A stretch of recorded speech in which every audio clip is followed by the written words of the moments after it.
Hello guys, ABC institute में आज हम आपको ये सिंगल डोर फ्रिज आया हमारे पे, किसी कस्टमर फ्रिज है। इस पे हम आपको पूरा प्रैक्टिकल सिखाएंगे, फ्लशिंग कैसे करते हैं, लीकेज कैसे चेक करेंगे, वैक्यूम कैसे करते हैं, ब्रीजिंग कैसे करते हैं। ये सब कुछ आपको इस वीडियो में बताया जाएगा आपको। तो आप वीडियो बने रहना, आपको सब कुछ बताया जाएगा। हाँ जी, ये पूछोगा पूछो। मैं सर ये बोल रहा हूँ, ये जो दो जो है ये पाइप, ये इनका क्या काम है, कहाँ पे जाते हैं ये? एक जो लाइन है वो आपकी डिस्चार्ज लाइन है जो कंडेंसर में जा रही है। ये कंडेंसर में जा रही है। अब तुम्हें पता नहीं, दोनों सेम साइज की है। हाँ। तुम्हें पता नहीं कौन सी कंडेंसर में जा रही है। तो उसके लिए आपको क्या करना है, कंप्रेसर की, जैसे आपके कंप्रेसर आया था ना, ये कंप्रेसर किसी मतलब हमने लगाया है, ये फ्रिज का नहीं है, ये मतलब फ्रिज का कंप्रेसर खराब हो गया था। हाँ। तो दूसरा कंप्रेसर लगाने के बाद इसको लगा रहे हैं। अब मान लो हमें, मेरे माइंड में आ रहा है कि दो लाइनें हैं, एक दिख रहा है, एक ये है। अब मुझे पता नहीं है कौन सा सेक्शन है, कौन सी डिस्चार्ज, उसमें उसके लिए आपको क्या करना है, दोनों में से एक पहले लाइनों को काट देना है। काटने के बाद दोनों में से एक पे पिन वोल लगा दो, जैसे मैं ब्रीजिंग करके लगा दिया। अब मैं यहाँ से प्रेशर डालूंगा, और हमने कल जो था ये काटा हुआ था फिल्टर, यहाँ से मैंने काट दिया फिल्टर। अब मैं दोनों में से किसी के प्रेशर डालूंगा। अगर ये डिस्चार्ज में होगी तो यहाँ से जो प्रेशर डाल रहा हूँ वो यहाँ से निकलेगा कंडेंसर से। सक्शन लाइन होगी या डिस्चार्ज लाइन होगी? डिस्चार्ज लाइन जो होगी वो कंडेंसर से आउटपुट से निकलेगी, क्योंकि कंडेंसर जो जुड़ा हुआ इनपुट वो डिस्चार्ज लाइन जुड़ा हुआ है। तो जो मैं यहाँ से प्रेशर मैंने अभी डालूंगा ना यहाँ से, तो ये प्रेशर हमारा यहाँ से होके मतलब इसमें आता है। हमने ये फिल्टर जोड़ दिया नया वाला। अब ये फिल्टर मतलब फिल्टर या ड्रायर बोल लो इसको, ये ड्रायर जोड़ दिया। ये ड्रायर से होके कैप्लर में जाएगा, कैप्लर से होके कूलिंग कॉइल में जाएगा, कूलिंग कॉइल से होके वापसी जो आएगा वो ये सक्शन लाइन आ रही है, ये वाली, ये सक्शन लाइन यहाँ जुड़ेगी और ये डिस्चार्ज लाइन यहाँ जुड़ेगी। मतलब ये हमारा डिस्चार्ज लाइन का ये हमारा इनपुट हो गया, वो आउटपुट हो गया। Very good. हाँ, जो यहाँ से डालेंगे वो वहाँ से निकलेगा। बिल्कुल बिल्कुल बिल्कुल। उसके बाद जो वहाँ से निकलेगा फिर हमने यहाँ पे ये फिल्टर लगा दिया। फिल्टर से होते हुए कूलिंग कॉइल में जाएगा, कूलिंग कॉइल से होते हुए फिर वो सक्शन लाइन में फिर से कंप्रेसर में। समझ में आ गया? तो अभी हम फ्लशिंग करना बता रहे हैं। फ्लशिंग कैसे करते हैं? सबसे पहले आपको जो एसी में जो आपकी जो पेंडिंग जो गैस बची होती है, जो मतलब आपकी गैस जो वही बची हुई है, पहले उस गैस को निकाल देना। तो निकालने के लिए हमने कल इसमें से वो जो पिन होती है वो निकाल दी थी। आज हमने कल फिर से लगा दी थी, क्योंकि कल ये पूरा हुआ नहीं था। तो इसको पिन को निकाल देना है। और पिन निकालने के बाद, ये पिन निकालने के बाद हमने दोनों लाइनें काट दी, दिख रहा होगा आपको जी। ये दोनों लाइनें हमने काट दी, पिन निकाल दी, कोई गैस नहीं है इसके अंदर।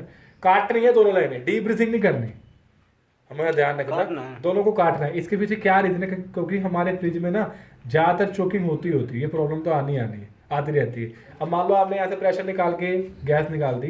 अब आपके माइंड में ये चीज़ बैठी होगी कि सारी गैस निकल चुकी है, लेकिन निकली नहीं है वो गैस। जब चोकिंग होगी, क्या पता वो कंडेंसर में रुकी हो, क्या पता कि फिल्टर में रुकी हो। अब मान लो रुकी हुई गैस है, तुम हीट मार के इसको निकाल रहे हो, हीट भी है, प्रेशर भी है, तो क्या होगा, फट जाएगी लाइन, फट जाएगी ना लाइन। तो इसलिए आपको ध्यान रखना है, ये पिन निकालने के बाद दोनों लाइनों को काट देना है, और उसके बाद डिस्चार्ज लाइन पर ये पिन वो लगाना है ब्रीजिंग करके, टेम्परेरी इसको जोड़ दो। अब यहाँ से हम क्या करेंगे, नाइट्रोजन का ये हमने ये रखा हुआ है सिलेंडर, यहाँ से प्रेशर डालेंगे, और ये प्रेशर जो है हमारा ये डिस्चार्ज लाइन में जाएगा, और डिस्चार्ज लाइन से होते होते फिल्टर में आके, ड्रायर से होके, कैप्री से होके, कूलिंग कॉइल से होके वापस यहाँ से निकलेगा। और यहाँ जब निकलेगा हमें 10 से 15 मिनट तक फ्लशिंग करनी है, ताकि सब चीज़ें मतलब अंदर से साफ हो जाए। और जब फ्लशिंग करनी जरूरी है फ्रिज में, और करनी है तो नाइट्रोजन करनी है, नाइट्रोजन से करनी है, किसी और से नहीं करनी। अगर कंप्रेसर से फ्लशिंग करो तो ना ही करो, करनी है तो नाइट्रोजन से। फ्लशिंग जब बनानी है, कंप्रेसर चेंज होगा, जब कंप्रेसर चेंज हो या लीकेज हो, गैस डाले, मतलब आपको फ्रिज में और एसी में यही एक डिफरेंस होता है। जब हम फ्रिज में जब गैस चार्ज करते हैं तो सबसे लीकेज ढूंढते हैं, लीकेज को बंद करते हैं, फिर वैक्यूम से फिर गैस चार्ज करते हैं, ये 4 स्टेप होते हैं। लेकिन जब फ्रिज में हम बात करें तो फ्रिज में पहला स्टेप ये भी बन जाता है कि फ्लशिंग करो, वो करनी जरूरी है। तो हम पहला स्टेप कर रहे हैं फ्लशिंग, इसका लीकेज ढूंढेंगे, फिर लीकेज को बंद करेंगे, उसका वैक्यूम करें, फिर गैस चार्ज करेंगे। तो वीडियो में बने रहना, आपको सब कुछ बताएंगे, ठीक है। तो हमने ये ले लिया, यहाँ पे पिन वोल लगा दिया, ये ले आए हम। अब हम लाइन गेज लगाएंगे और प्रेशर डालेंगे यहाँ से। अगर वो यहाँ से निकलता है, यहाँ से, तो मतलब मेरा ये हमने तो कल नया ही लगाया, ये ब्लॉकेज नहीं है, ठीक है। ये चलो ये हम देखो फ्लशिंग कर रहे हैं, तो जो प्रेशर हम डिस्चार्ज लाइन से डाल रहे हैं वो यहाँ से निकल रहा है सेक्शन से। इसका मतलब ये है कि हमारी कैपिलरी भी ब्लॉक नहीं है, अगर ये निकल रहा है तो। लेकिन ऑयल निकल रहा है, हम इसको फ्लशिंग तब तक करें जब तक ऑयल ना निकले, मतलब ऑयल खत्म हो जाए तब तक इसकी फ्लशिंग। ये फ्लशिंग से यही फायदा है, सारा ऑयल निकल जाएगा। अगर ये चीज नहीं करी आपने तो चोकिंग कभी रिमूव नहीं होगी, ठीक है, समझ में आ गया। कपड़ा रख के करो आगे फ्लशिंग। इसके अंदर जो 80% जा रहा है ना अभी हमारा, और इसमें से शो नहीं कर रहा था। ये इसका एक्चुअली ना, ये इसका ये गेज वाला काम नहीं करता, ये काम करता है। लेकिन अच्छा, जो हम देखते हैं वो करेगा। इसमें से आ गया, इसमें निकल गया, ठीक है। तो अभी हम क्या कर रहे हैं, इसमें वैक्यूम कर रहे हैं। हमने दोनों के दोनों लाइनें जोड़ दी हैं फ्लशिंग करने के बाद, और वैक्यूम पम्प लगाया। दिख रहा है कितनी डस्ट निकल रही है उसमें से, धुआं निकल रहा है, दिख रहा होगा। हाँ, अब हम क्या कर रहे हैं, इससे वैक्यूम कर रहे हैं। 15 मिनट तक वैक्यूम करेंगे। अगर हमारे 15 मिनट के बाद वैक्यूम करना है, उसको 10 मिनट होल्ड में रखेंगे। अगर ये होल्ड ही रह गया तो उसके बाद इसमें गैस फिलिंग करेंगे, फिर आपको आगे जाके रिजल्ट दिखाएंगे हमें क्या रिजल्ट मिलता है टेम्परेचर के साथ। तो अभी हमने इसमें वैक्यूम कर लिया, देखा होगा हमने -30 इसमें वेट भी किया। 15 मिनट तक जो है वैक्यूम उठा नहीं है, स्टेबल यहीं पर रहा हमारा। इट मीन्स कि इसमें कहीं लीकेज नहीं है। अब इसके बाद हम इसमें गैस चार्ज करने जा रहे हैं। ये कंप्रेसर जो है ये 134A का है, और हमने 134 ही हम इसमें गैस चार्ज कर रहे हैं। तो हम गैस चार्ज करेंगे, फिर इसका रिज़ल्ट दिखाते हैं कैसे रिज़ल्ट इसमें आता है। कैन को सीधा रखना है।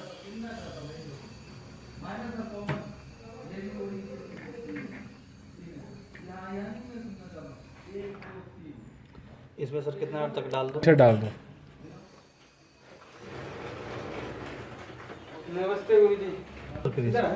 अभी हमने स्टैंडिंग प्रेशर जो है 40 के आसपास डाल दिया। इसका चालू करेंगे, फिर आगे इसका परफॉर्मेंस दिखाते हैं क्या रिजल्ट आया। अब जैसे हमने कंप्रेसर चालू कर दिया है, तो अब दिखा होगा पहले 40 था तो वो स्टैंडिंग प्रेशर था।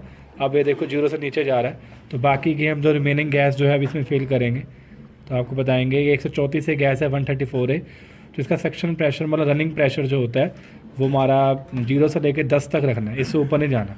अगर 10 से ऊपर करोगे तो गैस ओवर हो जाएगी, फिर कोई रिजल्ट नहीं मिलेगा आपको। तो अभी हमारा दिख रहा होगा 0 से नीचे आ गया, ठीक है ना। तो आगे देखते रहना वीडियो में। अभी हम इसमें गैस फिलिंग करते हैं, आपको बताते हैं। तो लास्ट में हमने इसमें गैस चार्जिंग कर दी है हमने। तो हमारा जो डिस्चार्ज लाइन है वो भी प्रॉपर हीट हो गई है, और सक्शन प्रेशर चल रहा है हमारा अभी 10 के आसपास, एम्पियर चल रहे हैं 0.8 के आसपास, और कूलिंग भी बढ़िया तरीके से आ गई है। तो होप करते हैं आपको वीडियो समझ में आया होगा किस तरीके से सिंगल डोर फ्रिज में लीकेज चेक की जाती है, वैक्यूम किया जाता है, फ्लशिंग की जाती है। तो परफेक्ट तरीके से हमने ये वीडियो बनाई है। Thank you so much. Hello guys, ABC institute में जैसे कि दिख रहा होगा, इससे पहले वीडियो में हमने इस फ्रिज में हमने गैस चार्ज करी थी। तो आइए बच्चे से पूछते हैं कि ये जो है इसके अंदर जो गैस चार्जिंग करी है, तो इनको समझ में आया नहीं आया, क्या क्या किया, क्या क्या प्रॉब्लम्स फेस की इन्होंने, इन सब से बच्चों से पूछते हैं। बताओ जी। सर सबसे पहले तो लीकेज था ये फ्रिज।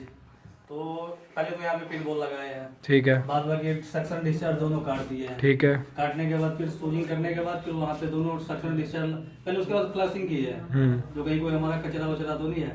तो फ्लशिंग करने के बाद दोनों लाइन को जोड़ दिए हैं।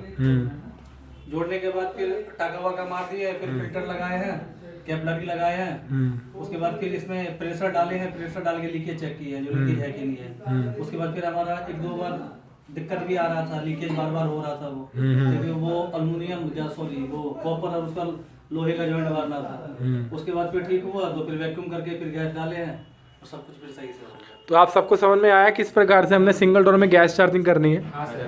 कोई डाउट इसके रिगार्डिंग? तो इस तरीके से हम यहाँ पे ABC इंस्टीट्यूट के अंदर प्रैक्टिकल करवाते हैं। तो हर दिन जो है यहाँ पे नया नया प्रैक्टिकल चलता है। अब आने वाले टाइम पे आपको वीडियो बनाएंगे जिसके अंदर 4-वे रिवर्स वॉल के बारे में आपको बताया जाएगा विद प्रैक्टिकल। तो होप करते हैं आपको वीडियो समझ में आई होगी। Thank you so much.